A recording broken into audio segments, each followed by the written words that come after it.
I'm at the Creston Museum with a very special artifact. This massive set of wheels behind me is a logging arch. It's basically a horse-drawn log skidding machine.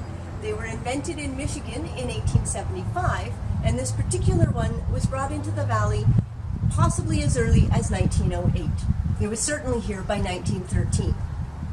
It was brought in by C.O. Rogers of the Canyon City Lumber Company. Now, he was known for his innovation and for being pretty quick to adopt new technologies. Certainly by 1917, he'd already become the first lumber company to use a mechanized tractor.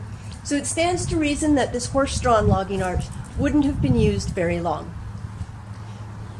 After a short time of use here, it was brought out to the Lyons Ranch and stored next to a big barn that was used to house the horses used in horse logging. And in 1960, it went to the Yak Pioneer Park Museum. When that museum went bankrupt in 1979, the Creston Historical Society bought its entire collection, including the logging arch, and the logging arch has been here ever since. Now, after decades of exposure to the weather, it is in pretty rough shape.